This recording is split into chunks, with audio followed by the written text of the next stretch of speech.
un gráfico donde hemos hecho un pequeño resumen de los 150 salmos que tenemos hoy por hoy en nuestras Biblias. Realmente el libro de los salmos no es un libro, son 5 libros. Y esos 5 libros se llaman en su idioma original Teilín. Y yo ya he dicho muchas veces que todo lo que termina en in es masculino plural. Teilín significa alabanzas. Teilá es alabanza, Teilín es alabanzas. Este es el libro de alabanzas, el himnario, el libro de canciones del pueblo de Israel, que hasta el día de hoy se siguen cantando muchos de estos salmos. Por eso es muy hermoso leerlos a menudo y memorizarlos y enseñarlos a nuestros hijos, enseñarlos a los que nos rodean, porque traen mucha bendición a nuestra vida. Hay salmos para todos los gustos. Hay salmos 100% mesiánicos, es decir, salmos que apuntan a la vida del Señor Jesucristo. Por ejemplo, un salmo que describe los sufrimientos de Cristo en la cruz, el 22. Hay salmos que son oraciones, por ejemplo el 90, el Salmo 90, que por cierto mi suegra Esperanza se lo sabe de memoria, con la edad que tiene. Es una oración que hizo Moisés, y esa oración de Moisés la tenemos en la Biblia, ¿verdad? Señor, tú has sido nuestro refugio de generación en generación, antes que los montes nacieran y fueran formados la tierra, ¿verdad? Ese es el Salmo 90. Tenemos el más extenso, el capítulo más extenso de la Biblia, el 119, el que todos ustedes se saben de memoria, ¿verdad? El más pequeñito, el 117, que es la letra de una antigua canción que cuando yo me convertí se cantaba mucho esa alabanza, pero ya como que se ha olvidado. Alabad al Señor, naciones todas, pueblos todos, alabadle, bendecid su nombre, ¿verdad?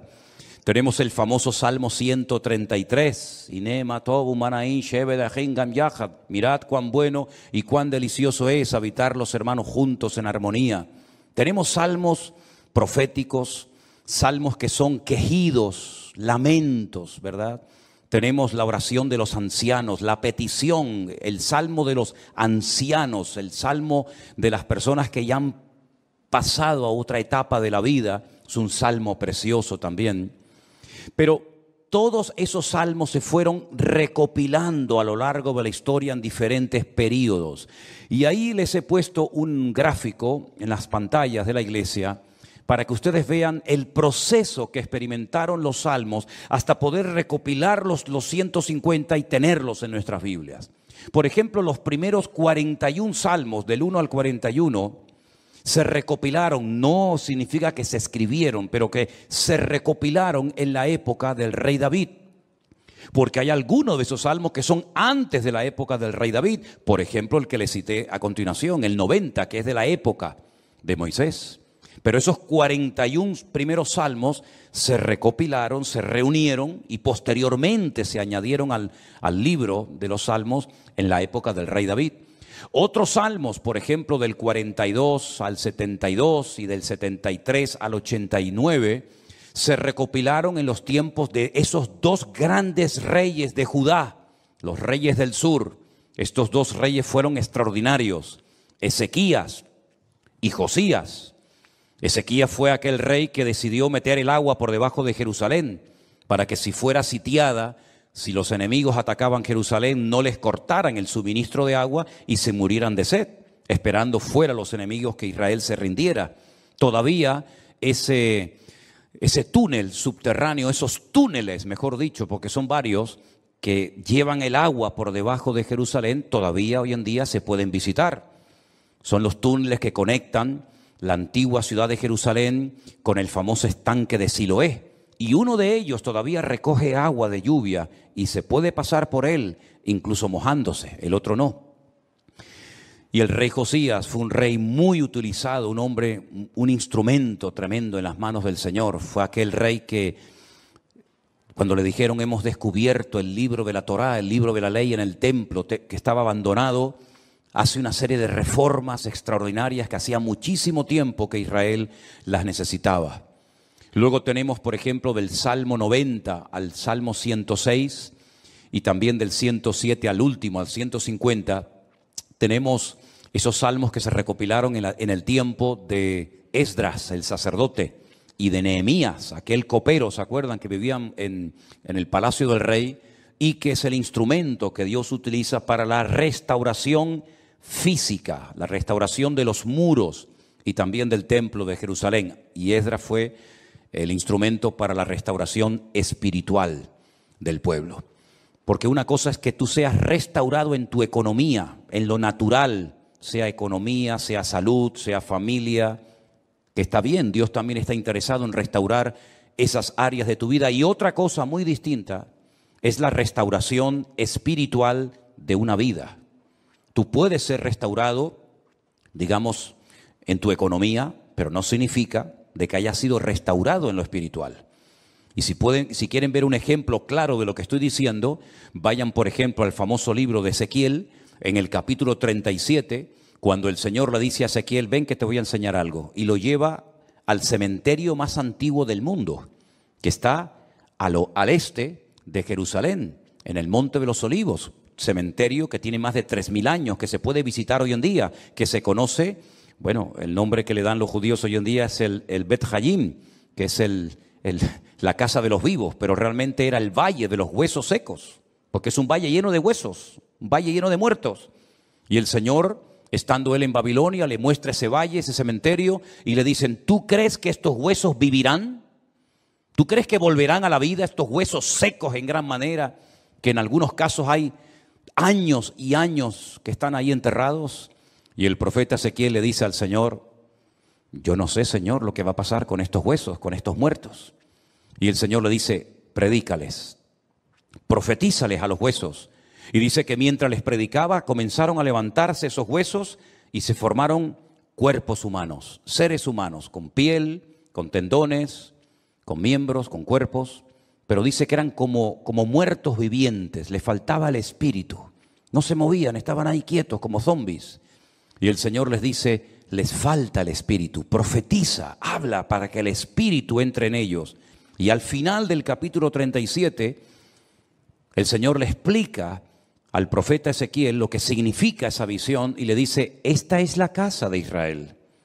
Estos son los hijos de Israel que van a experimentar un resurgir como pueblo, como nación, una restauración nacional, que en los tiempos de Ezequiel era impensable, pero que nosotros sabemos que se ha producido en el siglo XX, en mayo de 1948, los huesos secos, esparcidos por todas las naciones de la tierra, se levantaron en un solo día como pueblo, y ahí están, con su himno, con su bandera, con su tierra, con su capital. Pero la restauración espiritual aún no se ha producido. Todavía falta la restauración más importante del pueblo de Israel, y es la restauración espiritual que se va a producir cuando ellos reconozcan a Yeshua HaMashiach como el verdadero Mesías, Mesías que traspasaron, Mesías que rechazaron, pero que verán algún día que era el verdadero Mesías. En los Salmos encontramos mucha información acerca de la restauración nacional y espiritual del pueblo de Israel. Encontramos que dicha restauración se llevaría a cabo a través de la obra de Cristo, del Hijo de Dios humanado y encarnado, que habitaría entre los seres humanos como un ser humano más. En los Salmos también encontramos al principio mucha información acerca del tipo de salmo que vamos a leer. Por ejemplo, hay salmos que en la parte de arriba pone Mictán. ¿Lo habéis visto alguna vez? Mictán. Y uno dice, ¿y eso qué significa? Mictán es una enseñanza profunda. Un salmo que ponga arriba como título Mictán es una enseñanza a tener en cuenta. Es una sabiduría expuesta por escrito para que el que la lea, el que la reciba, el que la cante, sepa que está cantando verdades muy profundas que nacen del corazón de Dios. Hay salmos que, por ejemplo, pone Salmo de Segilot, y significa que es un salmo que se tenía que tocar con instrumentos de cuerda, porque no todos los salmos se tocaban con instrumentos de cuerda, había otros que eran de percusión y otros de viento. Hay salmos que pone, por ejemplo, Shir LaMa'alot, salmo cántico de las subidas, que eran los salmos que cantaban los peregrinos cuando subían a Jerusalén 3 veces al año a celebrar la fiesta de la Pascua, la fiesta de los tabernáculos, que era la última, y en medio la fiesta de Pentecostés o la fiesta de Shavuot, las semanas. Y también algunos creen que había escalones en el templo de Jerusalén donde se ponía el coro y esos salmos de las subidas desde allí los cantaban. Pero en este salmo, si ustedes lo pudieran ver en hebreo, al principio pone mitzmor, y la palabra mitzmor significa que es un salmo que hay que cantarlo. Nosotros como cristianos no tenemos esa costumbre, lamentablemente, porque el salmo nos indica que este salmo habría que cantarlo desde el versículo 1 hasta el último versículo, hasta el versículo 5. Nosotros lo hemos leído, pero realmente es un salmo que, según las instrucciones que Dios nos da, tendríamos que haberlo cantado. Y es la mejor manera de aprender capítulos enteros de memoria de la Biblia poniéndole música. Y es la mejor forma de aprender, ya digo, capítulos y capítulos enteros de la Biblia. Ahora, el Salmo 127, que es el que se leía en esta tarde, si ustedes buscan su Biblia, empieza diciendo que si el Señor, el Eterno, Jehová, como dice la versión Reina Valera, no edifica la casa, en vano trabajan los que la edifican. Tenemos que explicar brevemente a qué se está refiriendo el autor de este salmo, que pudo ser David, que le escribió un salmo, una enseñanza a su hijo Salomón, o como opinan otras personas, pudo ser un salmo que lo escribió Salomón con una enseñanza que heredó de su padre, el rey David. Sea como sea, la declaración que hace el versículo 1 es muy interesante. Si Dios, el Eterno, nuestro Creador, no edifica la casa, en vano trabajan los que la están edificando. El sueño de David, que nunca lo vio cumplido, era construir un templo para su Dios. Dios nunca le dijo a David que lo hiciera, pero nació en el corazón de David el anhelo, el deseo de tener una casa, un templo, sobre todo para que el arca de la alianza, que tenemos ahí en la entrada de la iglesia como una réplica, para que ustedes pudieran ver el tamaño original que tenía el arca de la alianza en aquellos tiempos, en vez de estar debajo de una lona, debajo de una tienda de campaña, pudiera estar en un templo bonito, grande, bien decorado, espacioso, etcétera, etcétera. Ese era el sueño de David, pero nunca lo vio cumplido, porque el profeta Natán le dijo que él no tenía el aval, el respaldo de Dios, el permiso del Señor para construir dicho templo. Ese templo solamente podía ser levantado en un lugar, no podía ser levantado en cualquier parte, sino encima de lo alto de un monte llamado el monte Moriah. Es una palabra compuesta, el lugar donde Dios me enseña. Moriah viene de maestro, Moré, Morá, Morim, Morot, y Yad es el diminutivo del nombre de Dios, el monte donde Dios es mi maestro, el monte donde Dios me enseña y me instruye, ¿verdad? En ese monte vivía un señor llamado Arauna, que era un jebuseo, los antiguos habitantes de Jerusalén. Y allí sube el rey David, y entonces dice la Biblia que allí ofrece un sacrificio, cuando había muerte por todas partes, por un pecado que, como bien saben ustedes, el rey David había cometido. Allí él presenta un sacrificio en el mismo monte y en el mismo lugar donde tiempo atrás el famoso patriarca Abraham, el amigo de Dios, había subido con su hijo Isaac para sacrificarlo sobre un altar, pero el Señor lo detuvo y le dijo: no lo hagas. Todavía ese altar, esa roca enorme que es tan grande como esta plataforma o más, todavía está allí. Y los judíos consideran que desde allí fue donde Dios creó el mundo, el ombligo, el centro geográfico de la tierra bíblica. Pues en ese lugar Salomón, su hijo, iba a construir el primer templo de la historia para Dios. Ellos tenían que partir de la base de que el Dios de ellos era tan grande, tan inmenso, que era imposible meterlo dentro de un templo. Es totalmente imposible meter a Dios, limitar a Dios dentro de un cubículo, dentro de un edificio, porque ya el Señor le había dicho a David que el cielo es su trono y la tierra es el estrado de sus pies. ¿Qué templo me van a hacer ustedes para mí? Los romanos se reían de los judíos cuando llegaron a Israel y decían: ustedes están locos, porque ustedes tienen un templo enorme, precioso, pero vacío. ¿Dónde están vuestros dioses? ¿Dónde están vuestras divinidades? Los griegos, los romanos y todas las culturas habidas y por haber levantaban templos, pero luego los llenaban de ídolos. Apolos, Afrodita, ¿verdad? Cibeles, Ares y tantos dioses. Pero los judíos nunca pusieron una figura de Dios, porque al Señor tu Dios adorarás y a Él solo servirás. Y en los famosos 10 mandamientos, el Señor prohibía la fabricación de imágenes de talla. Por lo tanto, era un templo vacío, pero en lo más recóndito, en lo más oculto del templo, estaba un lugar que nosotros lo llamamos el lugar santísimo, donde estaba el arca de la alianza. Y Salomón iba a poder construir ese templo con la ayuda de miles y miles de personas. Y podía estar tranquilo de que nadie le iba a atacar, porque su padre había estado durante años sometiendo a todas las naciones vecinas para que su hijo en tiempos de paz y de prosperidad pudiera construir el templo de Jerusalén. Lo tenía todo. El padre le dio los planos. El padre le escribió 77 letras de canciones que las tenemos en la Biblia, los famosos salmos de David, para que pudieran cantar. Inventó instrumentos musicales, le dio oro, piedras preciosas, madera, plata, bronce, lo tenía absolutamente todo. Y además Salomón hizo un pacto con el faraón, que eran expertos en aquella época en la fabricación de megaestructuras, porque los judíos nunca habían hecho un edificio tan grande, y mucho menos para Dios. Cómo levantar aquellas piedras, subirlas a aquel monte, colocarlas una encima de la otra, aquellas columnas, más de 70 columnas exactamente, de una pieza, cómo iban a levantarlas, ponerlas a nivel para que aquella casa no se cayera.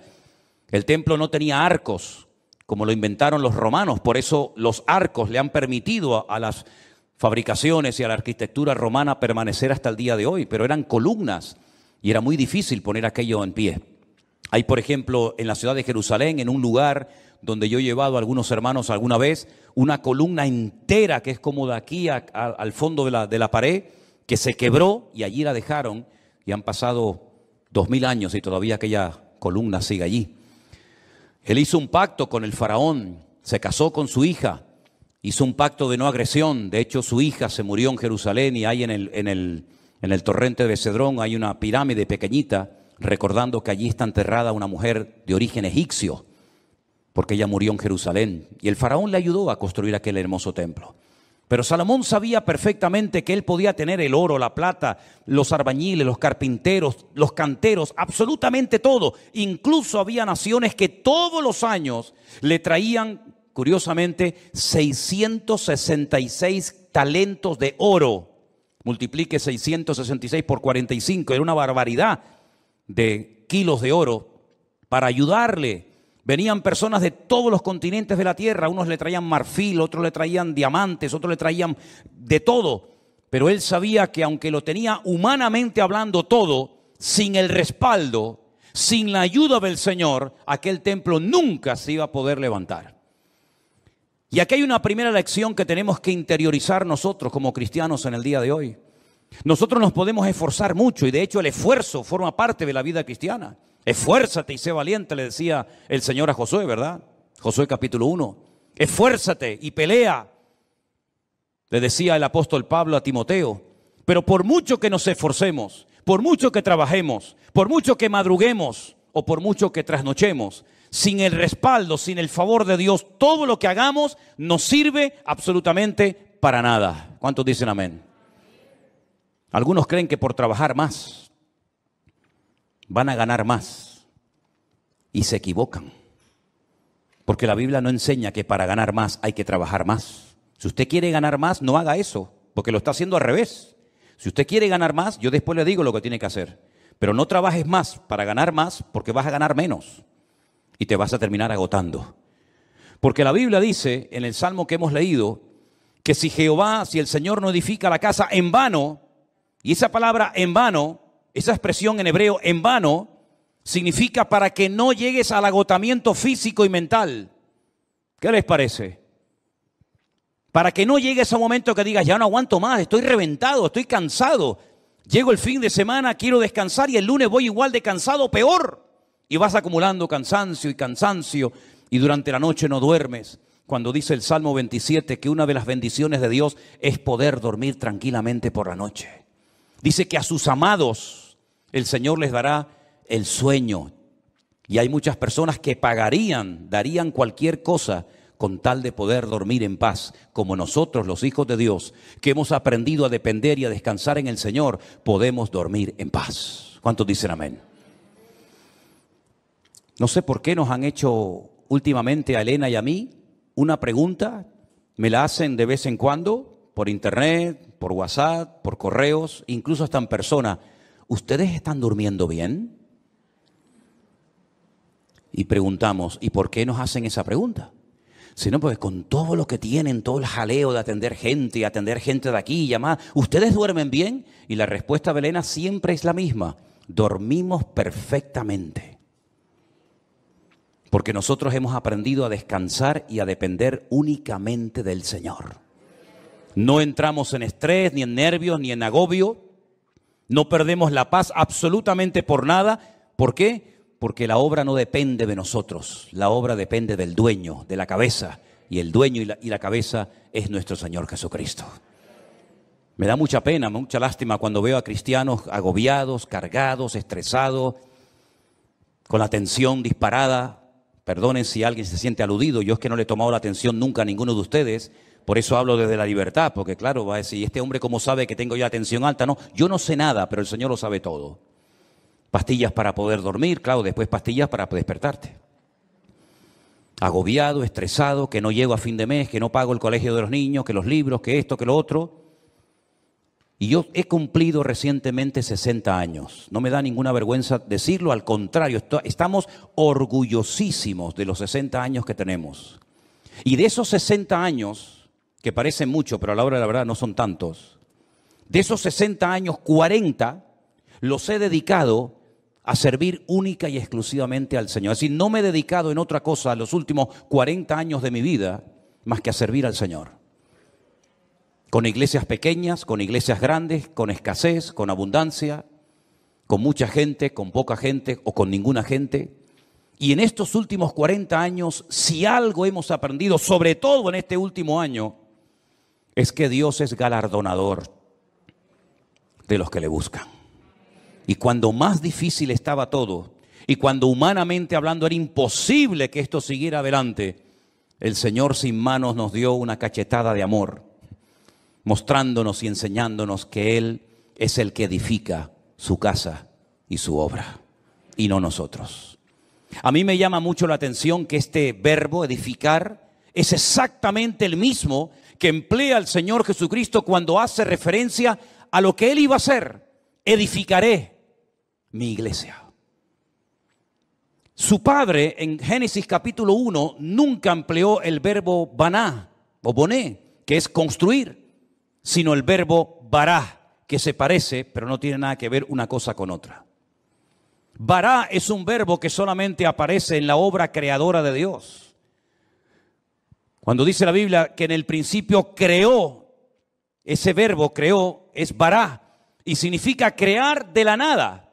Este púlpito está hecho de un material llamado metacrilato. Lo mandamos a hacer hace 20 años.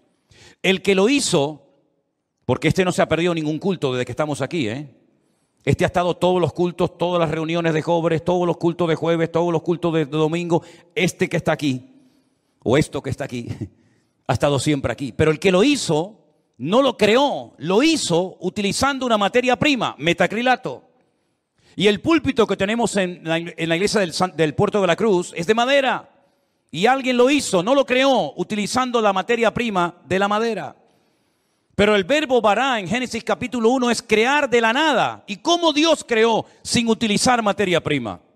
Sin utilizar tierra, sin utilizar piedra, sin utilizar madera, con el poder de su palabra. Dijo Dios, sea la luz. Y fue la luz. Y dijo Dios, y todo lo que Dios decía se materializaba por el poder de su palabra. Pero curiosamente el Hijo, cuando viene a este mundo hace 2000 años, Él no dijo, crearé mi iglesia de la nada. No dijo eso, sino dijo, edificaré. Y si juntamos, y tenéis memoria para recordar esto, el Salmo 127 dice Salomón, si Dios no edifica esta casa, en vano estamos trabajando nosotros aquí. Estamos perdiendo el tiempo, nos estamos desgastando, vamos a llegar a la extenuación, al agotamiento, si Dios no respalda esta obra. Porque Él sabía que esa obra no dependía de sus obreros, de su sabiduría, que era mucha y la tenía, de su dinero, que era mucho y lo tenía. Él sabía que aquella casa no era una casa particular, no era una sinagoga, no era un colegio, era la casa de Dios. Y la casa de Dios solamente se podía utilizar esa palabra, esa expresión para hacer referencia al templo. Yo sé que hay gente que dice, hermanos, bienvenidos a la casa de Dios. Está mal dicho eso, porque esto no es la casa de Dios. Esto es un local donde se reúne la iglesia, pero esto no es la casa de Dios. Dios no vive aquí. Si esto fuera la casa de Dios, yo no me voy de aquí ni a palos. ¿Cómo me voy a ir de aquí si mi Dios vive aquí? ¿A dónde me voy a ir? Nos tendríamos que venir a vivir aquí. Pero esta no es la casa de Dios. Pero en aquellos tiempos, cuando Salomón dice, si Jehová no edificare la casa, ¿a qué casa se refería? A la casa de Dios. Él sabía que esa casa no iba a poderse terminar si no tenía el respaldo de Dios. Por eso el Señor Jesucristo pudo decir, yo edificaré mi iglesia. Porque Él dijo, todo lo que hago y todo lo que digo, lo hago porque mi Padre me da autorización y me apoya para hacer y decir lo que hago. Por eso la iglesia ha permanecido en estos últimos 2000 años con persecuciones, con todo tipo de regímenes políticos, con falsas doctrinas, con divisiones, etcétera, etcétera. ¿Por qué? Porque el que la está fabricando no es el hombre, el que la está construyendo es el Señor Jesucristo. Y nosotros somos piedras vivas en ese edificio, pero la piedra angular, la que soporta todo el peso, es nuestro Señor Jesucristo. La piedra que desecharon los edificadores ha venido a ser la cabeza del ángulo. Bendito sea Dios. Piná, Rosh Piná. Eso es, Rosh Piná. Hay un pueblo en Israel muy bonito que se llama Rosh Piná, que significa la cabeza del ángulo. Pero este salmo, ¿sabes? Te da una calma, te da una paz impresionante, porque no tienes que estar dependiendo de tu esfuerzo personal, sino del respaldo de Dios. Y yo le hacía esta mañana a los hermanos del Puerto de la Cruz 2 preguntas que se las voy a hacer ahora a ustedes. ¿Dios está respaldando lo que estás haciendo? Piensa bien, ¿eh? Todos no vamos a ser pastores, todos no van a ser predicadores, evidentemente. Pero todos y cada uno de ustedes, de nosotros, nos dedicaremos en la vida a algo. Pero mi pregunta es, ¿a eso a lo que hoy por hoy te estás dedicando, tú notas en tu vida el favor de Dios, el respaldo de Dios? Si la respuesta es sí, yo siento que en mi profesión, en mi carrera, en mis estudios, en mi trabajo, yo siento y noto que el respaldo, que la bendición de Dios está conmigo. Gloria a Dios, no sabes cuánto me alegro, hermano. Pero si la respuesta es no, entonces ¿por qué lo estás haciendo? Si sabes que Dios no te ha mandado a hacer lo que estás haciendo, ¿cómo te atreves a hacerlo? Porque la segunda pregunta que les iba a hacer es, ¿por qué estás haciendo lo que estás haciendo? ¿Para ganar un sueldo? Es decir, ¿tú sabes que no estás haciendo lo que Dios quiere? Esa no es la voluntad perfecta de Dios para tu vida, pero igualmente lo haces porque a final de mes un señor te pone un sobre con un dinero para poder cubrir tus necesidades. ¿Así es como tú te has montado tu vida cristiana? ¿Te ves haciendo lo que estás haciendo tus próximos 10 años, 20 años de tu vida? ¿Ese es el futuro de tu vida? ¿Dedicarte a lo que estás haciendo? Si es la voluntad de Dios, gloria a Dios, siga adelante. Pero como la vida es tan corta y cuando te des cuenta pasó, ¿Cómo hay creyentes que se han dedicado toda la vida a hacer lo que saben que no era la voluntad de Dios perfecta para ellos, pero al fin y al cabo lo hacían para al final de mes recibir un sobrecito con un hueso que te daba un señor que le sobraba de todo, que a veces no te pagaba lo que tú merecías por haber trabajado tanto, pero dependías de él hasta para poder poner un poco de gasolina a tu coche o comprar una compra, hacer una compra en un supermercado? Para eso murió el Hijo de Dios en una cruz, para que viviéramos como la gente del mundo, sin marcar una diferencia y sin demostrarle al mundo que Dios nos enseñó a nosotros en su palabra un estilo de vida diferente. Yo te voy a confesar algo que probablemente es la primera vez en mi vida que voy a decir en público. Yo no sé si en algún momento, en alguna iglesia, en alguna predicación, desde los 19 años que estoy sirviendo al Señor, yo he dicho alguna vez esto que voy a decir ahora. Esto sería como dicen en televisión, esto es una primicia. ¿Tú sabes cuál era la preocupación, la gran pregunta que yo tenía en el tercer año de escuela bíblica, de seminario, cuando yo estaba a punto de salir? ¿Sabes cuál era mi pregunta? ¿De qué voy a vivir? Porque yo no quería volver a la casa de mis padres. Porque yo le había dicho a mi padre que el Señor me había llamado. Y cuando él me preguntaba, ¿de qué vas a vivir? No había iglesias por ninguna parte. Hoy en día hay iglesias por todas partes.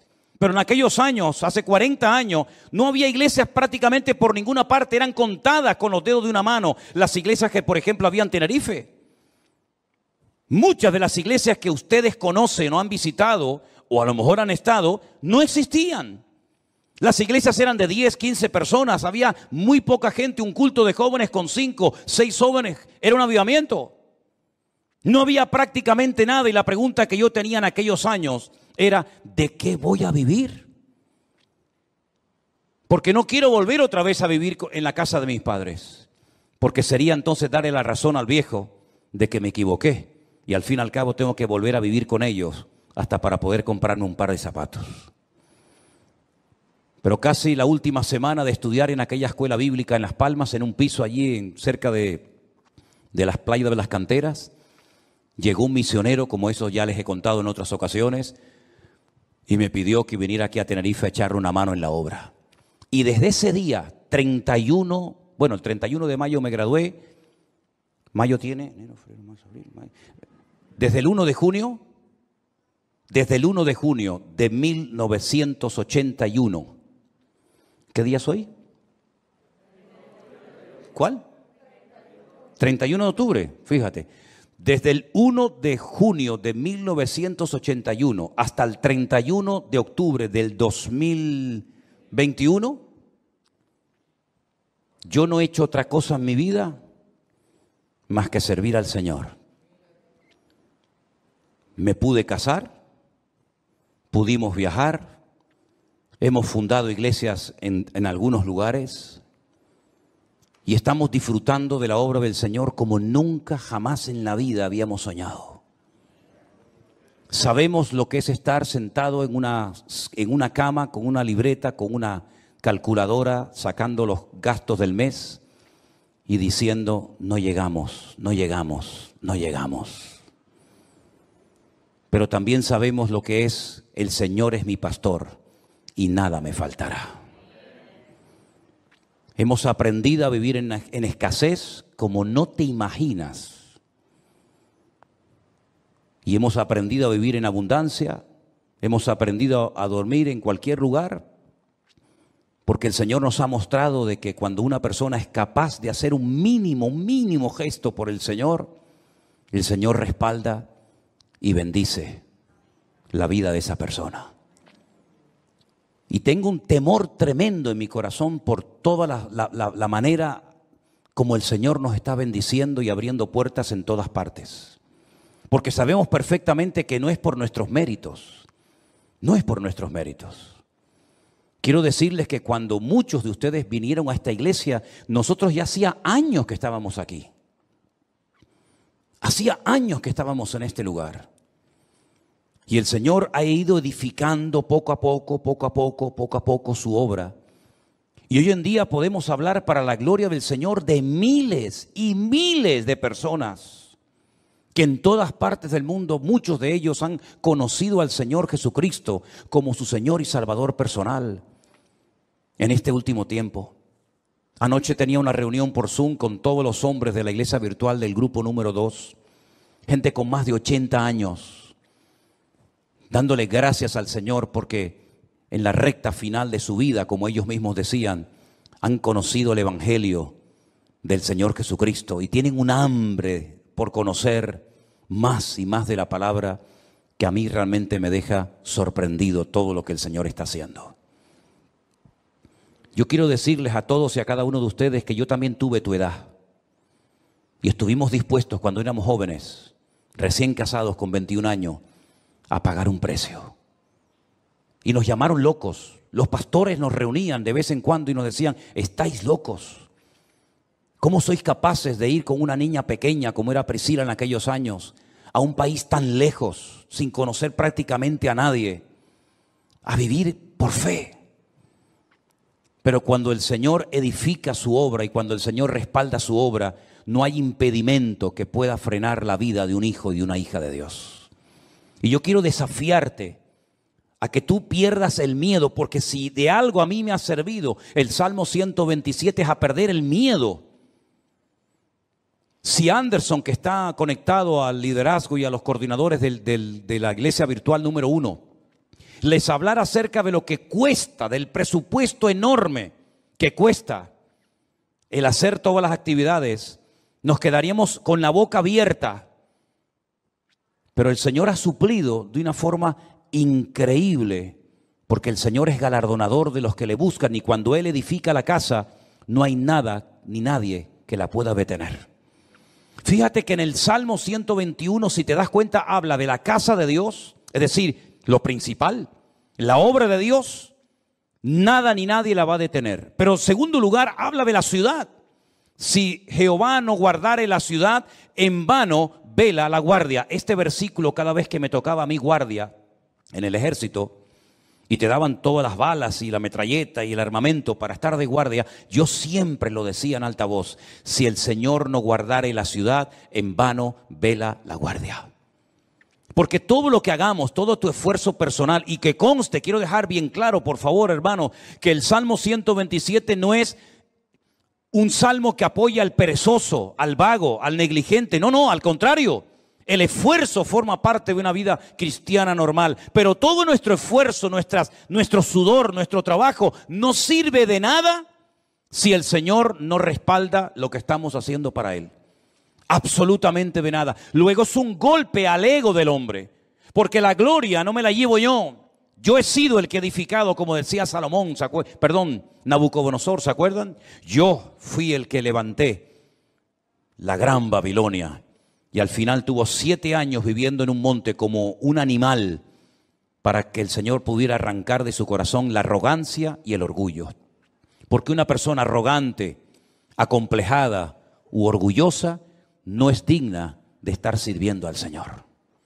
Una persona con orgullo, una persona que se le sube a la cabeza lo que tiene, lo que es o lo que hace, es una persona que no está capacitada para estar al frente de una obra. Por eso a mí me da alegría ver al hombre más sabio de la tierra, a uno de los hombres más ricos del mundo, como era Salomón, que cuando la reina de Saba vino y lo visitó, le dijo: lo que me contaron no es ni el 1% de lo que ven mis ojos. Que él reconozca que el éxito de aquella obra no estaba en él, sino estaba en su Dios. Y nosotros tenemos que aprender hoy más que nunca que tenemos que aprender a depender de Dios.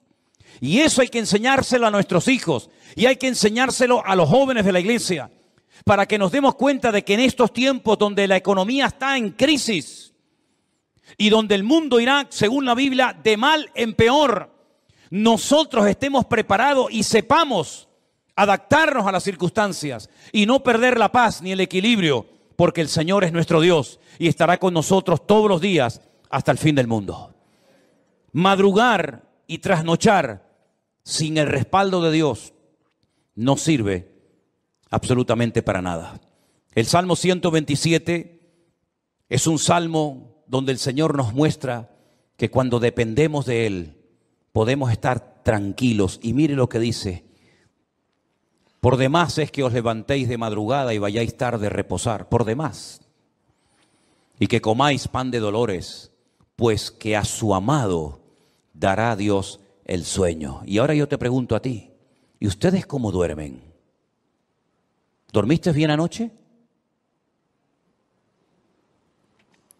¿O estabas dando vueltas y vueltas y vueltas en tu cama sin poder conciliar el sueño?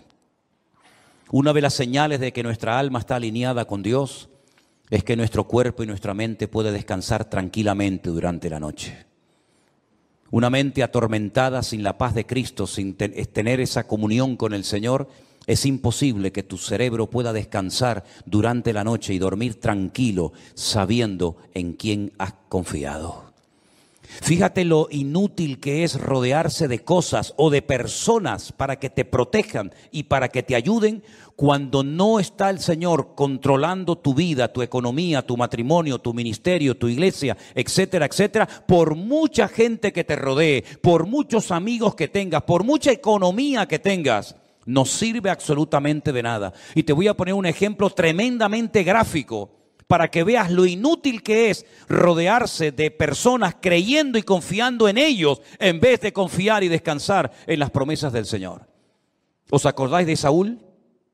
¿Sabéis quién era Saúl? Sí, ¿verdad? El primer rey de Israel.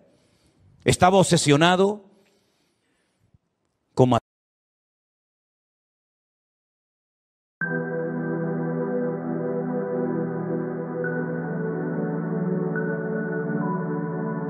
Teaching that is fundamental and more in these times in which we are living, that we verify in the light of the sacred scriptures if the teaching we are receiving really comes from God, or where does it come from. Scrutinizing the scriptures to come and examine the text, respecting the context in which things are said, a biblical story, not paying attention to everything that is said, and above of this saying amen, but waiting in God, checking if really what we have read, what we are teaching, what we are receiving is really from God. It's essential. We are living in dangerous times. The Bible defines them as dangerous times, times that are going to send false prophets, people who delight in hurting, confusing, discrediting God, be His word, and people who are the only thing they want to do is to confuse the believers, putting doubts, disturbing them in their faith. Well, this is nothing new. Since the times of the Apostle Paul, we know that the false prophets, the false teachers, the false apostles would rise, and we are already living in these times in which we see things that for years we have read and believed and shared, but that are already a reality. They are already among us. It's not the future, it's our reality of every day. I'm really surprised to see in the questions and things that some of you from your country tell me. For example, it has become very fashionable in some nations, in some churches, denominations, the theme of what they call fatherhood. So the pastor is considered as if it was the father, the daddy of the church. And this is not right. I know there is a great lack in many lives, in many young people who maybe the figure paternal, practically they did not have it. But considering the pastor, your father, and that he is the one that has to give you the blessing, that's not right. I remember where I lived in Venezuela that always the parents, the grandfather, the uncle, the nephew, whatever, you would go and ask for the blessing. Does not work that way. You have to look the blessing from God, not from man. There are people who like to go after men, looking for the blessing, looking for what they call the anointing, looking for the word. Let's be mature. We will leave behind once for all this childish and immature system of always looking in men the answers that your God, your heavenly Father who sees you in secret, can reward you in public.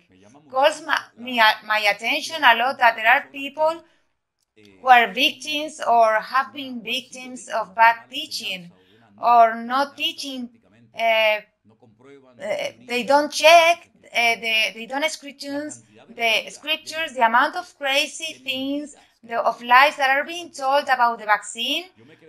I was very surprised these days when several sisters have written to me messages telling me, I repeat what these sisters tell me. They tell me that it has been said in their congregations that Christians who allow themselves to be vaccinated, the Holy Spirit will live their lives forever. I'm really outraged. I really felt very bad because this is false. This is a false. It's a lie. How a person occurs from a pulpit to tell the believers, to the saints, to the sons of God, that they are washed, redeemed by the blood of Jesus, that if they get vaccinated, the Holy Spirit lives?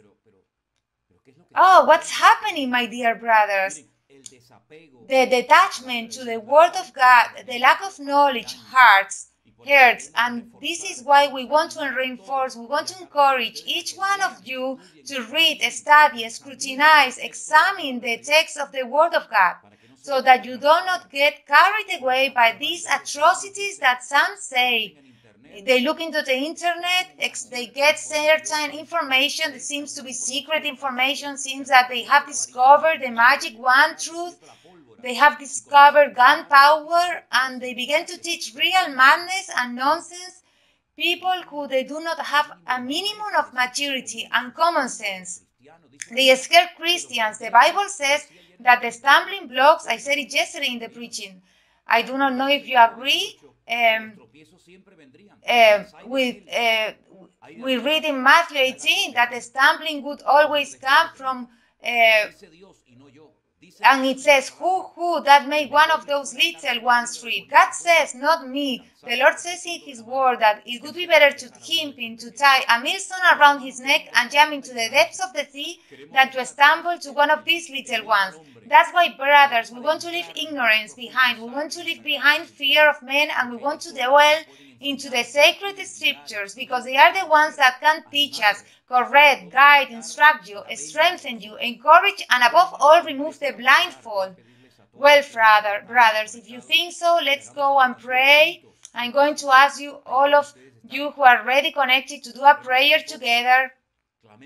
Let's close our eyes and let's call into God so that this evening, the questions that we are going to be answering, we can learn. How good would it be if many of you pay attention to the answers, even take notes with paper and pencil, take notes, and then you can review them later and remember what is going to be taught in this evening today. We pray to our God, brothers.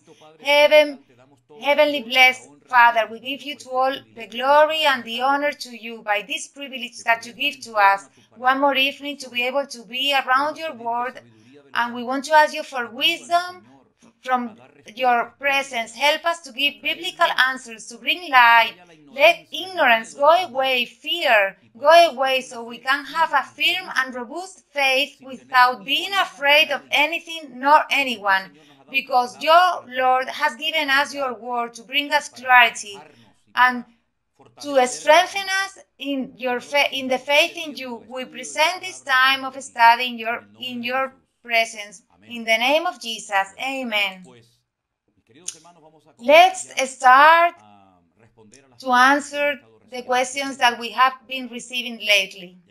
There is a brother called Jesus who tells me that in the program number 80 of the online, Pastor Online, I was talking about religiosity in the people of God, and this brother says that today he recognizes that I suffered the ravages of growing up in a rigid and hard doctrine, and in brackets it says 25 years ago.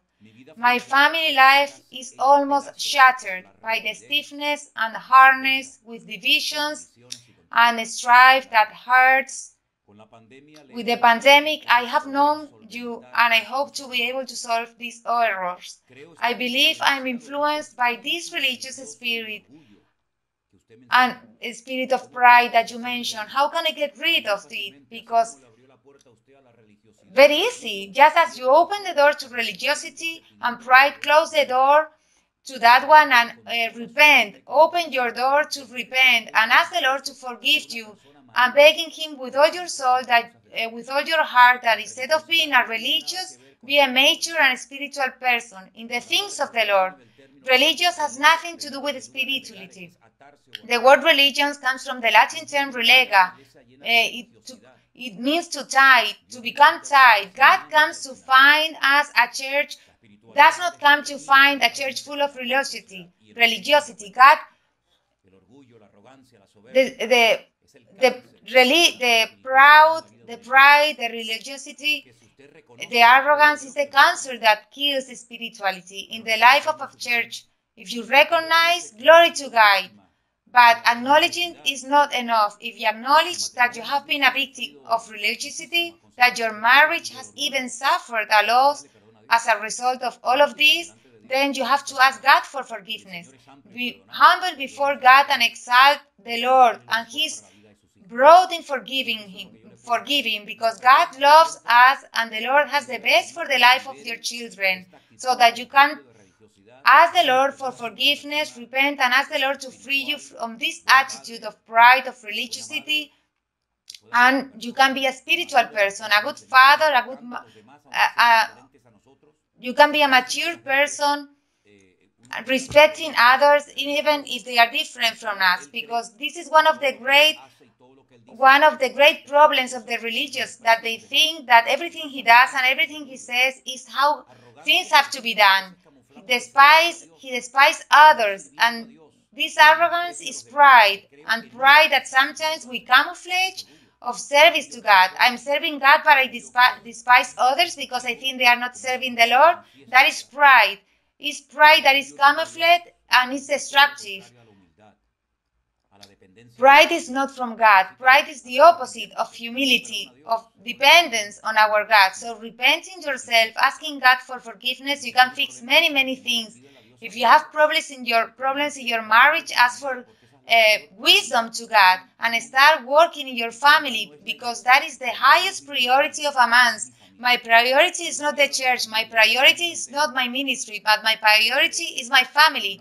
If I lose my family and I win the whole world, then it would be a tragedy. So the priority is to take care of the family, of your wife, because many, they have attended others people vineyards and they have shattered and broken his own house. So first is your family life, and then everything else will occupy a third place in your life. Let's not reverse the order, because otherwise it will be very expensive and very painful.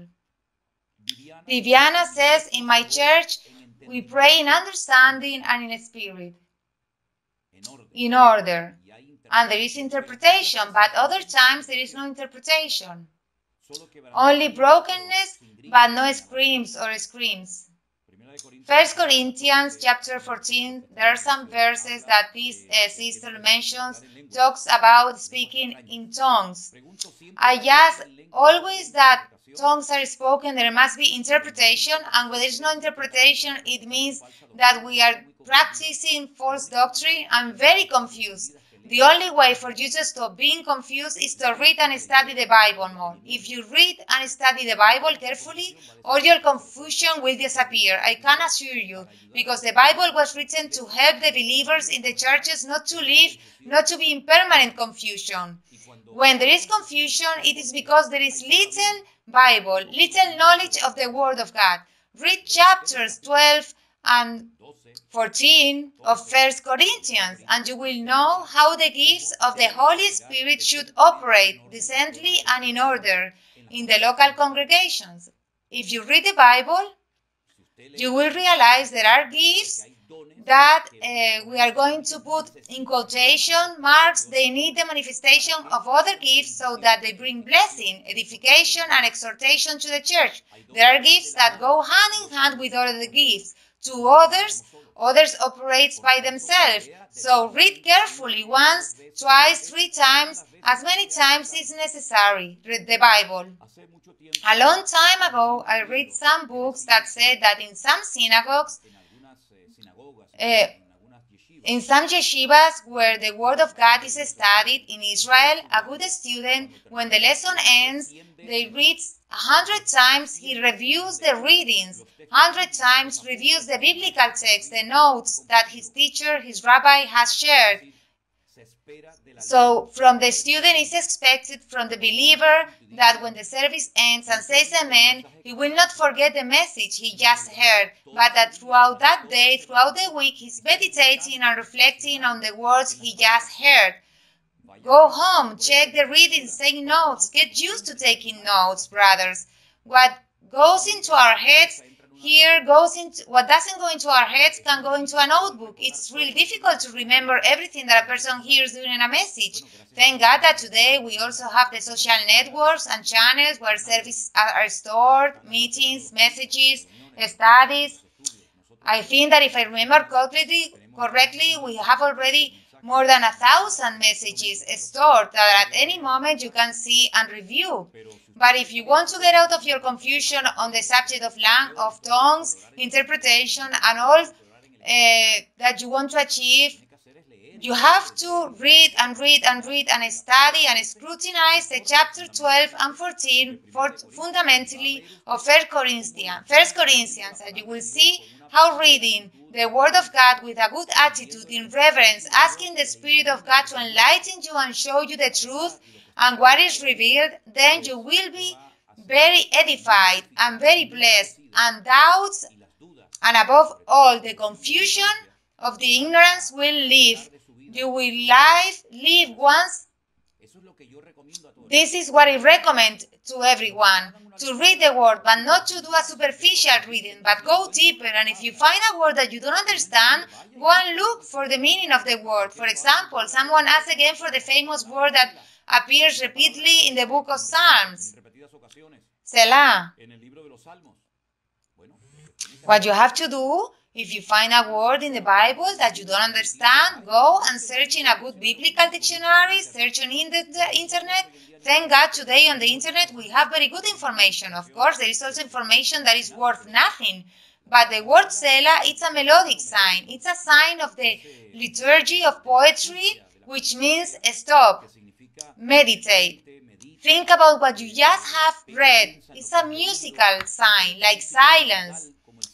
In the pentagram, Selah is that, stop, meditate, think. You don't have to wait for the pastor on Monday to give you the answer. You can search it for it on the internet. So when sometimes they send me questions that have to do with definition of words, what I say is look it for yourself. Work, move, pay the price. Do not be comfortable and say, well, I will ask the pastor on Monday and the pastor will give me the answer. No, you do your job. You move, you inquire, you discover in the Word of God. And if after doing your work you don't understand something, then you write to me. But the first thing you have to do is be a disciplined person in the study of the Bible. A self-taught person who searches looking for what to buy, a good book, dictionaries, commentaries. You inform. That is something personal that all believers must get used to do and not depend solely and exclusively on what we hear from a pulpit or from a radio program, from a television, from the internet. Well, there are sisters who they have recently contacted us, and I think it's a mother and a daughter. They live in the city of Sativa, here in Spain, in the Valencian community, and they asked me the following. Let's